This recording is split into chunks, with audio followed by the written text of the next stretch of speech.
Assalamualaikum warahmatullahi wabarakatuh. Bagaimana kabarnya hari ini sahabat kelas 4? Semoga kita semua dalam keadaan sehat walafiat. Perhatikan peta berikut ini. Peta di mana ini kira-kira? Ya, peta kerajaan Majapahit. Hari ini kita akan belajar dari tokoh kerajaan Majapahit yang sangat berjasa, yakni Patih Gajah Mada dan Raja Hayam Wuruk.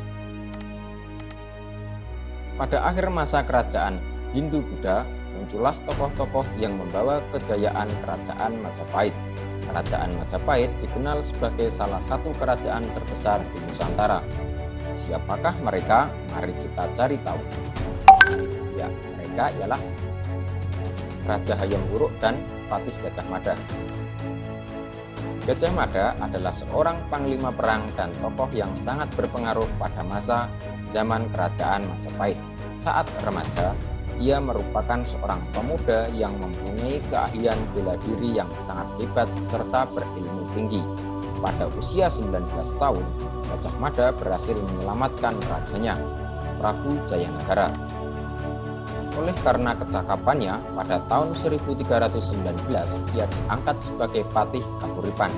2 tahun kemudian ia diangkat sebagai Patih Kediri. Pada tahun 1329, Patih Majapahit yang bernama Aryo Tadah menunjuk Gajah Mada untuk menggantikan dirinya. Gajah Mada menolak penunjukan itu karena ingin membuktikan pengabdiannya terlebih dahulu pada kerajaan Majapahit, yaitu menghentikan pemberontakan Keta dan Sadeng. Gajah Mada akhirnya diangkat sebagai Patih Majapahit pada tahun 1334 setelah berhasil menaklukkan Keta dan Sadeng. Pada tahun 1336, Gajah Mada mengucapkan Sumpah Palapa, yaitu janji bahwa ia tidak akan memakan buah palapa sejenis rempah-rempah bila belum berhasil menguasai pulau-pulau di Nusantara. Perjuangan Gajah Mada mencapai puncaknya pada zaman pemerintahan Prabu Hayam Wuruk tahun 1350 sampai dengan 1389. Pada masa itulah Majapahit mencapai keemasannya.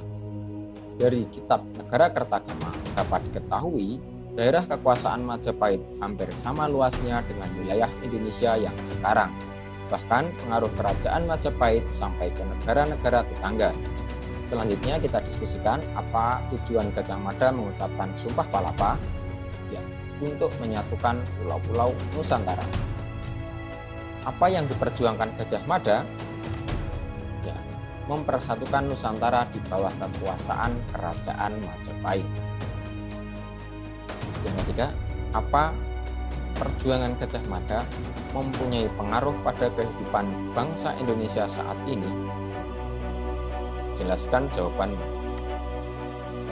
Gajah Mada memperkuat armada laut Majapahit, kemudian mengajak kerajaan-kerajaan lain untuk menjadi negara bawahan atau lebih tepatnya bersatu dengan Majapahit. Semangat Gajah Mada dalam mempersatukan Nusantara dijadikan semangat bangsa Indonesia dalam mengisi dan mempertahankan kemerdekaan. Yang keempat, hal baik apa yang dapat kamu contoh dari sikap Gajah Mada? Ya, Gajah Mada mengajarkan arti penting dari persatuan dan kesatuan sebagai sebuah bangsa yang besar. Oleh karena itu, menjadi sebuah bangsa yang besar dan kuat dengan menjaga persatuan dan kesatuan sehingga keutuhan NKRI, Negara Kesatuan Republik Indonesia, tetap terjaga. Apakah Gajah Mada bisa disebut sebagai pahlawan pada masa kerajaan Majapahit? Jelaskan.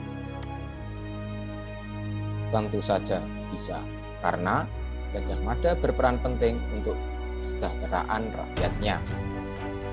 Demikian kisah kepahlawanan Patih Gajah Mada yang dapat kita teladani. Selanjutnya, soal latihan bisa dikerjakan pada kolom deskripsi. Mohon maaf bila ada salah kata. Wassalamualaikum warahmatullahi wabarakatuh.